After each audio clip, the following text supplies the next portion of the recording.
Warning: our YouTube channel and its videos may contain scenes, language, and content that may not be appropriate for all audiences. These videos include surveillance footage, undercover pursuit of suspects, actual police and rescue operations, and fearless confrontations. If you do not approve of the content, please do not watch our videos. If you wish to continue, we strongly advise that you proceed with caution. Viewers' discretion is advised. Okay, dito tayo, Ben. Ito po'y isa pong taxi driver ang sumugod po sa Kilos Pronto para hindi ho magreklamo ha. Pero ito po yung gusto ho niyang ipagbigay alam ho na siya po'y nakakita ng isa pong bagahe po na naiwan po sa kanyang pong taxi. Ano po bang ginawa niya? Panurin po natin.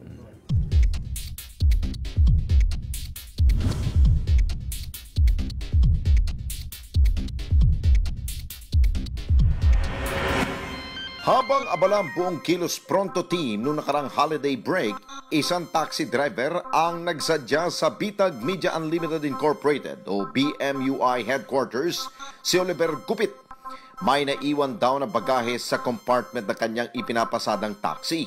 Pero yung huling pasahero ko, dahil nagtanong ako, dahil may na-discover akong bag sa likod ng compartment. Actually, sila ang nakadiscover noon dahil meron silang things na isasakay doon.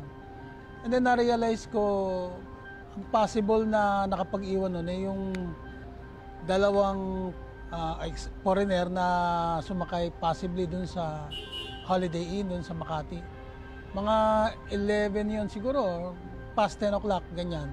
Good evening, sir. May lumapit kasi ditong taxi driver sa amin ngayon. Nakaiwan daw po ng bagahe yung pasahero niya na pinick up dyan sa may Holiday Inn and Suites kaninang alas 12 ng tanghali. Dalawang Australian nationals po. Ang dalawang dayuhang nag-check-in sa Holiday Inn at Suites sa Makati ang tinutukoy ni Oliver. Ayon sa hotel guest officer, nakaalis na sa kanilang hotel ang may-ari ng bagahe na kinilalang si Hanok Newwaman kasama ang kanyang kaibigan. Walang anumang pagkakinanlan ang naiwang maleta sa taxi, nakalak at nananatiling nasa compartment. Upang matiyak na ligtas ang bagahe, agad tumawag ang KP at Bitag team na Explosive Ordnance Disposal Operatives sa Quezon City Police District.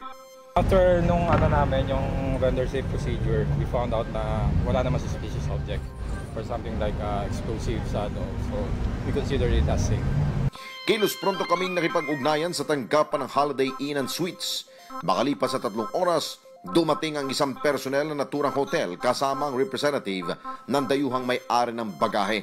Kung wala din siguro itong programa na ito, mahirap din yung mga driver siguro titino. Dahil mayroong ganitong programa ni Mr. Tolpo saka sa whole team ng Bitag sa inyo, ma'am. Maraming salamat kasi nakikita natin ngayon yung mga driver nagpapursige not because of the reward, because maybe for some help na lang siguro sa mga nawawalaan din ng mga gamit. May mga ganitong programa sa Bitag. So, very thankful yung management din ng Holiday Inn pag mga ganitong. Samantala, para kay Mang Oliver na nagpapasada ng EJ de la Cruz taxi na may plakang UWL 317. Saludo po ang Bitag at Kilos Pronto sa inyong katapatan. Kay Mr. Alex Santos at kay Sir Ben Tulpo, maraming salamat sa Kilos Pronto nyo, sir. Kasi napakabilis. Nawala kanina yung bag, nalimutan kanina, ngayon nabalik around 8, nabalik na. Napakabilis. So, in behalf of the Holiday Inn and Suites Makati, thank you very much.